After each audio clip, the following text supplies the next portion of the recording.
Bueno, muy buenas noches. Mi nombre es Carlos Hernán Muñoz González, estudiante de la Universidad Nacional Abierta y a Distancia, SEAD, UNAD, SEAD Acasías. En esta noche vamos a hacer un recuento de lo que fue nuestro estudio en cuanto a los fundamentos de contabilidad en el presente periodo académico. Y para esto vamos a empezar definiendo lo que es la contabilidad.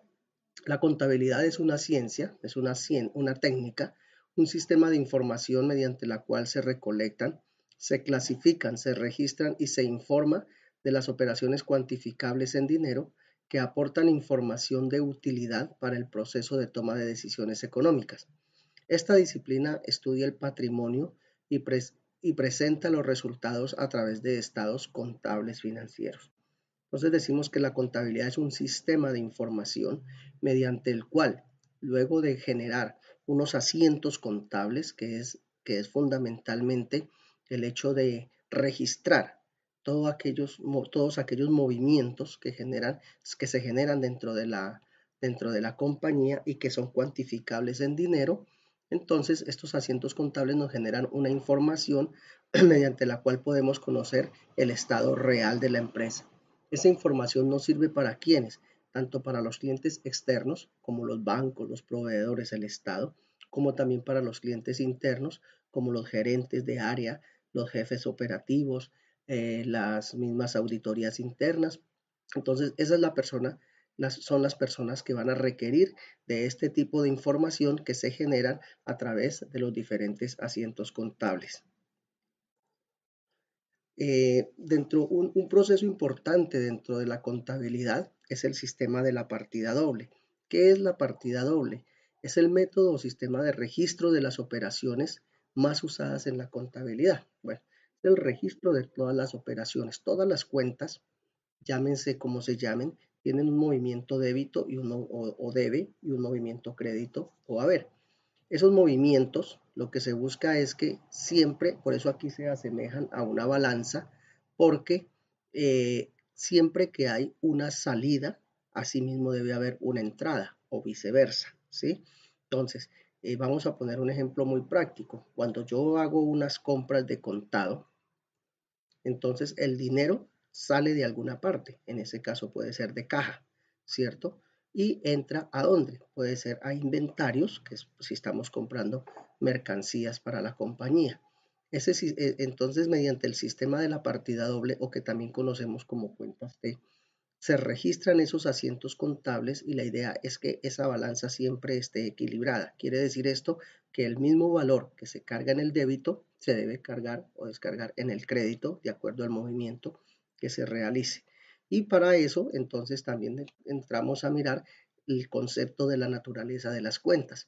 La naturaleza de las cuentas pues hace referencia precisamente al modo como se registran o como se generan los asientos contables. Cuando el signo está positivo, es decir, cuando se carga en la cuenta, entonces eso es lo que hace que genere el nombre de la naturaleza de la cuenta. Por ejemplo, si vamos a hablar de una cuenta de clase uno como un activo, digamos que es la caja, por ejemplo, entonces cada vez que nosotros, que hay un movimiento que genera unos ingresos de un dinero entrante, entonces ese se debita en la cuenta de caja, quiere decir que se carga o se guarda en caja, ¿cierto? Y cada vez que se hace un pago y se saca la plata de caja, pues se acredita o se disminuye esa misma cuenta de caja. Para volver al ejemplo anterior, si hicimos, por ejemplo, un pago, unas compras, entonces sacamos la plata de caja y entonces se resta de caja y se suma en un pasivo. Por ejemplo, si vamos a cancelar una factura pendiente de un proveedor y la vamos a cancelar con plata de la caja. Entonces, se acredita en la caja y se debita en la cuenta donde se vaya a registrar o donde vaya a ir la plata. Asimismo, en las cuentas del pasivo, por ejemplo, las cuentas por pagar, que es una cuenta del pasivo. Entonces, en este caso, las cuentas del pasivo es una cuenta de naturaleza crédito, ya que ella se aumenta en el haber y se disminuye en el débito. Entonces, a eso es que hace referencia la naturaleza de las cuentas. En la parte donde se suma, es decir, donde se aumenta, esa es la naturaleza de la cuenta. En este caso, si estamos hablando aquí, por ejemplo, de las cuentas por pagar, vemos que el valor positivo, o sea, el valor de suma, está en el crédito o en el haber. Quiere decir que cada vez que hay un movimiento de esa cuenta, se acredita en el haber, o sea, se acredita la cuenta como tal, suma y resta en las cuentas del débito. Entonces, de esa manera estamos hablando de lo que son la naturaleza de las cuentas como tal. Vamos a hacer un recuento de lo que es entonces en síntesis la contabilidad, ¿sí? Entonces ya dijimos que es un sistema de información mediante el cual se recolectan, clasifican y se registran y se informan de las operaciones cuantificables en dinero. Decimos que hay dos tipos de contabilidad o clases de contabilidad.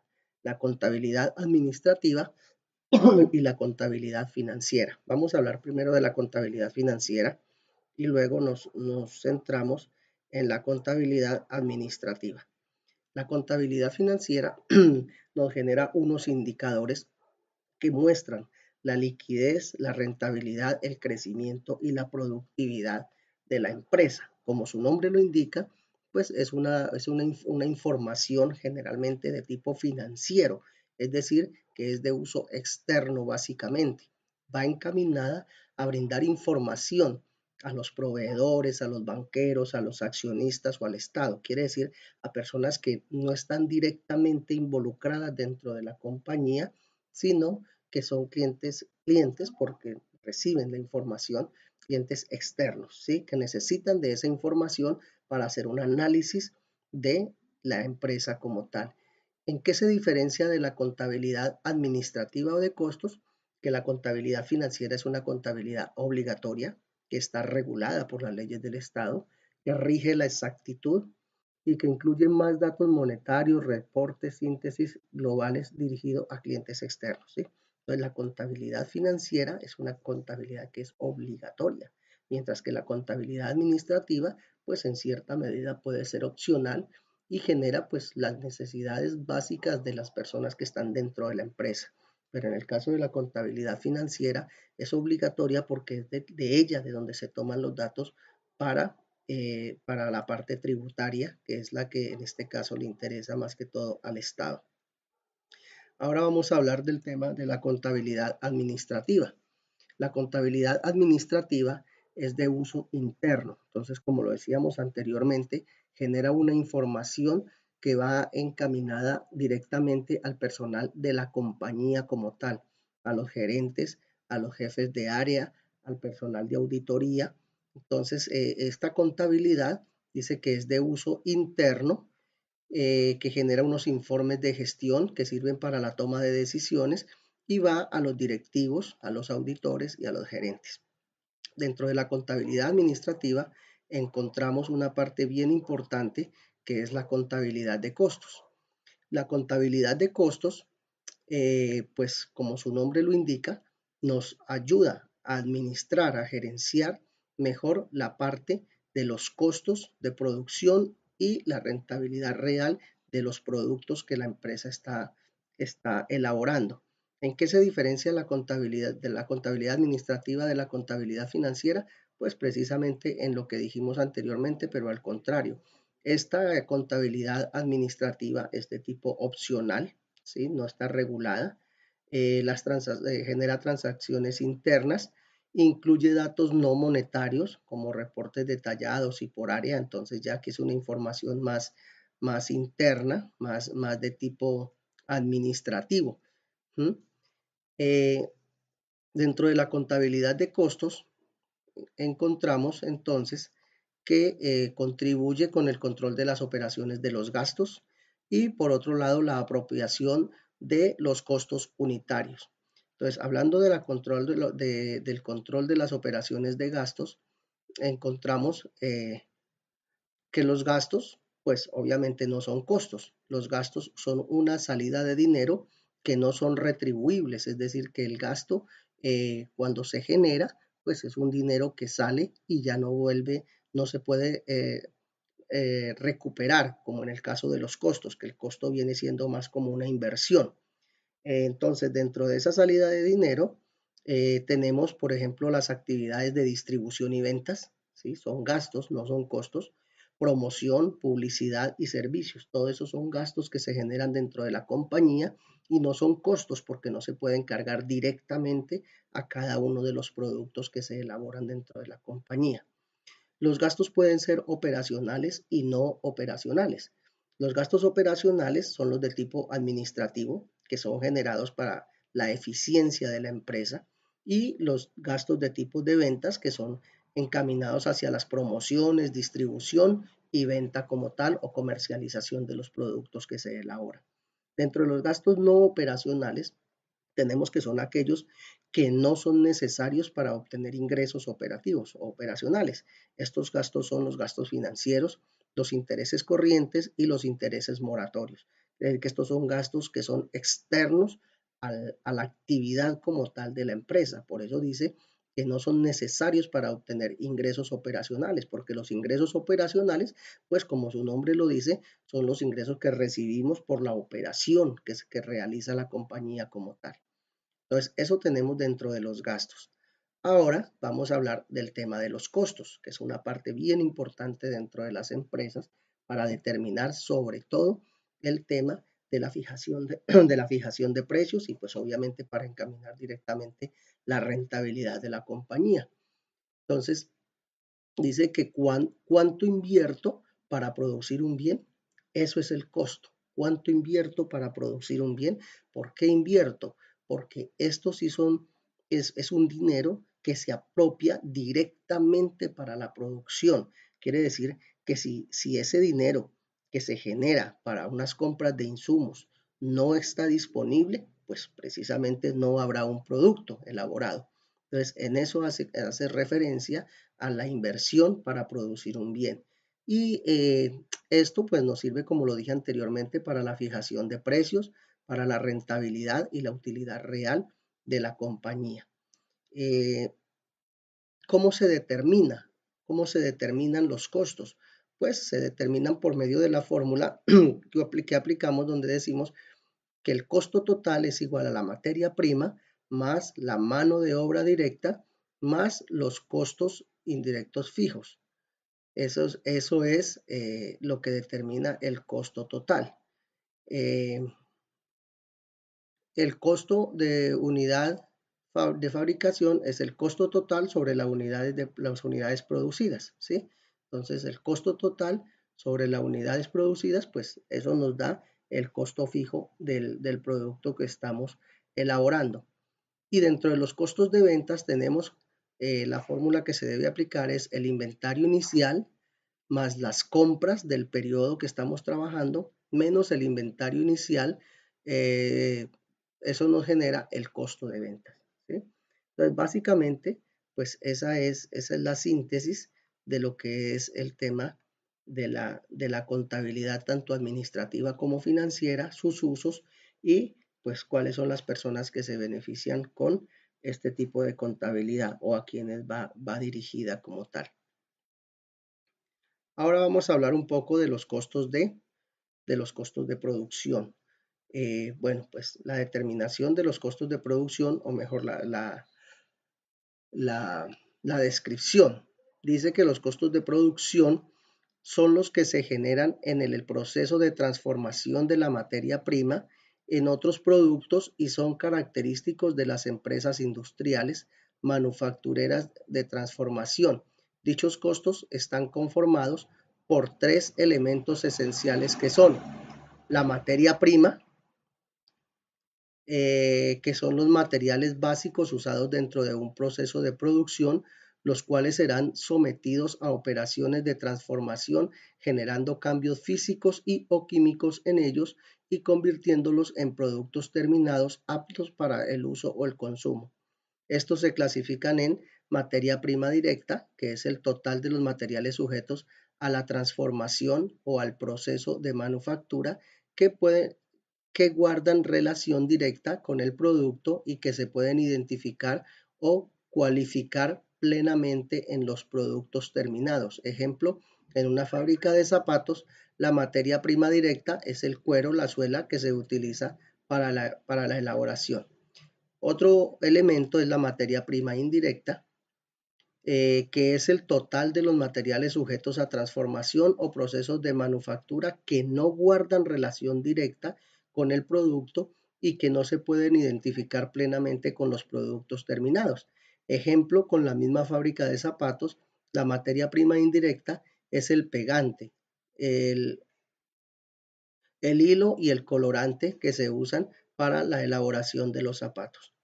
La mano de obra directa, pues es la mano que se utiliza, la mano de obra que se utiliza en la fabricación del producto como tal, o sea, la que va a ser el producto que finalmente va a ser el producto puesto al mercado.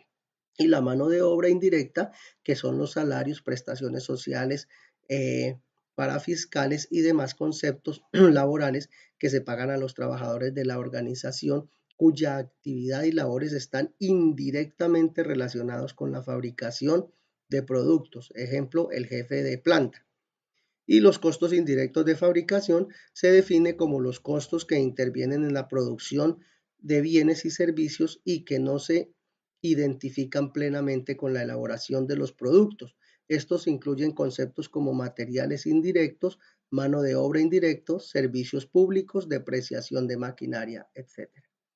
Entonces aquí, pues, acá estaba mirando este cuadrito que me quedó un poco reducido, pero aquí entonces ya vamos a ver costo de materias primas, costo de materiales, materias primas, componentes directos, ¿sí? El costo de mano de obra directa. Entonces, los costos directos de producción, ¿cuáles son? La sumatoria de los costos de materia prima más los componentes directos, más los costos de mano de obra directa. Es decir, aquí estamos hablando que los costos directos de producción son todos aquellos que tienen inherencia total en la fabricación del producto. Ahora, los costos de materiales y mano de obra indirectos de producción, ya los definimos anteriormente, más los costos de suministros y servicios exteriores, quiere decir que no son realmente que afectan al producto como tal, más los costos de amortización de maquinaria, equipo y utilaje. Entonces, todos esos nos dan el total de costos de producción. La sumatoria de 3, que es la sumatoria de los costos directos, de 4, costos de material, mano de obra indirectos, 5, costos de suministros y servicios externos y 6, costos de amortización, maquinaria y esto. Todo eso nos da el costo total de producción. Entonces, eso es una síntesis de lo que son los costos de producción. Y ahora vamos a ver una de las partes fundamentales dentro del funcionamiento de una empresa, pues es la parte de la nómina, ¿cierto? Entonces, la parte de la nómina, pues decimos que es la liquidación del salario a que tiene derecho el trabajador de acuerdo a lo pactado con el empleador o con el patrón, ¿cierto? Entonces, dentro de la liquidación de la mano de obra directa, de la nómina, perdón, hablamos que se tiene relación directa o hay un contrato laboral cuando existen tres premisas fundamentales que son que haya subordinación, que se cumpla con un horario y que haya una devengación o un sueldo pactado. Entonces, cuando existen esos tres elementos, pues hay un contrato laboral establecido entre la empresa y el empleador. Hablando de algunos de los temas fundamentales de la nómina, pues el principal, que es el sueldo básico, es el sueldo que se pacta con el trabajador de acuerdo a las políticas de la empresa y al rol que va a desempeñar el trabajador. Los días liquidados, pues son los días que trabaja dentro del periodo que se está liquidando la nómina.